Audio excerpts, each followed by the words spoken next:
A guerra na Ucrânia é muito mais do que só uma manchete de jornal. Ela é, na verdade, um sintoma de mudanças geopolíticas gigantescas que estão redesenhando o nosso mundo. Nesta análise, a gente vai mergulhar na obra de Glenn Dyson para entender direitinho o que está em jogo. Pois é, essa é uma pergunta que muita gente está se fazendo hoje em dia, né? Parece que as alianças estão mudando, as economias estão meio bambas, e aquelas velhas certezas simplesmente não valem mais. A gente está navegando num período de uma incerteza danada. E existe um conceito que ajuda a explicar o porquê. Para a gente entender essa instabilidade toda, a fonte que estamos analisando traz um conceito-chave: interregno. Esse termo foi cunhado pelo filósofo Antônio Gramsci para descrever exatamente esse tipo de período, sabe? Um período de transição, de desordem, onde um sistema de poder está caindo, mas o que vai substituir ele ainda não conseguiu se firmar. Mas olha, esse interregno não é um vácuo, um espaço vazio. Pelo contrário, o que a gente está vendo, na verdade, é um choque de frente entre duas ideias completamente diferentes sobre como o mundo deveria funcionar. E aqui a gente chega no coração do argumento do livro. A guerra na Ucrânia é, na realidade, uma batalha por procuração. Uma batalha entre uma ordem mundial unipolar, que está morrendo, e uma nova ordem multipolar que está tentando nascer no lugar dela. Ok, mas para a gente entender o que é que está morrendo, a gente precisa dar um passo atrás, voltar um pouco no tempo, para o sistema que governou as relações internacionais por séculos. A gente está falando do Sistema de Westfália. A lógica era bem simples, mas na época foi revolucionária. Cada estado é soberano dentro das suas fronteiras, e para evitar que um país só ficasse poderoso demais e dominasse todo mundo, as nações trabalham juntas para manter um equilíbrio. Ninguém pode ficar forte demais. Pois é, as ordens mundiais não são para sempre. Elas costumam mudar depois de grandes abalos globais, como a gente vê aqui nessa linha do tempo. Cada um desses eventos reconfigurou o tabuleiro mundial até que a gente chega no ponto de virada, o fim da Guerra Fria, lá em 1991. E foi exatamente em 1991 que aconteceu o que o autor chama de uma quebra, uma ruptura total com o sistema antigo. A gente entrou no que ele define como o momento unipolar. O que surgiu dali é o que o livro descreve como hegemonia liberal. A velha ideia de equilíbrio de poder foi trocada pelo domínio de uma única superpotência, os Estados Unidos, com um sistema de valores, a democracia liberal, que foi, digamos assim, apresentado como um modelo universal, que deveria servir para todo mundo.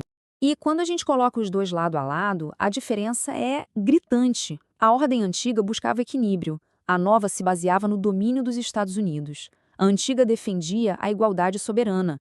Já a nova, segundo o livro, levou a uma soberania desigual, que ele resume numa frase forte: soberania total para o Ocidente, limitada para o resto. E aquela ideia de múltiplas culturas deu lugar a um ideal de liberalismo universal.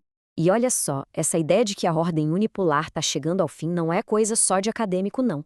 É uma preocupação real que já foi dita abertamente por líderes mundiais, como o presidente francês Emmanuel Macron. Bom, agora a gente chega no ponto central da nossa análise. Vamos conectar tudo isso à Ucrânia, que o livro apresenta como o verdadeiro ponto de ruptura entre esses dois mundos. Então, por essa lente, a guerra deixa de ser só uma briga por território, né? Ela vira o palco principal onde o futuro da ordem mundial está sendo decidido. Então, vamos lá. O argumento central do livro é o seguinte: ele defende que a própria ordem unipolar ajudou a criar as condições para o conflito. O autor argumenta que a expansão da OTAN foi vista pela Rússia como uma ameaça existencial. Ele alega que o Ocidente apoiou um golpe na Ucrânia em 2014, afirma que líderes ocidentais admitiram ter usado o acordo de paz de Minsk só para ganhar tempo e armar a Ucrânia, e, por fim, sustenta que um acordo de paz que estava quase fechado logo depois da invasão de 2022 foi sabotado.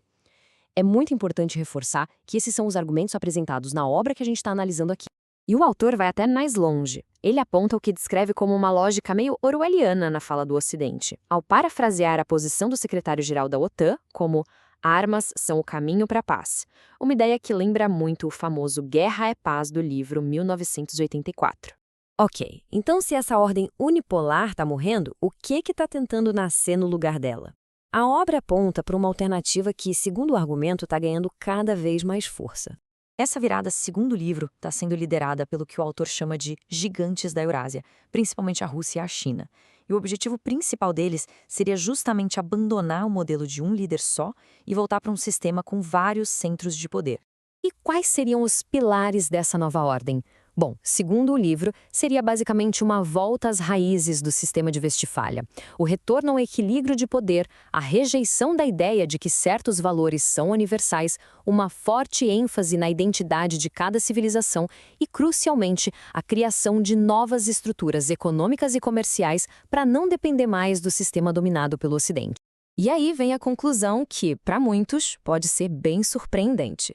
O autor argumenta que a tentativa do Ocidente de isolar a Rússia com a guerra teria, na verdade, causado o efeito contrário. Teria acelerado e fortalecido a transição global para esse novo sistema multipolar, porque outras nações teriam visto a necessidade urgente de criar alternativas. E tudo isso nos deixa com aquela pergunta fundamental para o nosso futuro. Será que a gente está à beira de uma nova era de equilíbrio de poder, algo parecido com o antigo sistema de Westfália? Ou será que o colapso dessa ordem antiga e a dificuldade de criar uma nova vai nos jogar num período longo e perigoso de caos global? Afinal, o interregno pode ser um momento bem arriscado. Olá!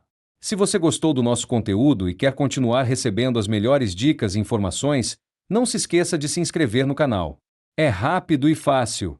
Deixe também o seu like neste vídeo para nos ajudar a crescer e compartilhe com seus amigos. Sua participação é muito importante para nós.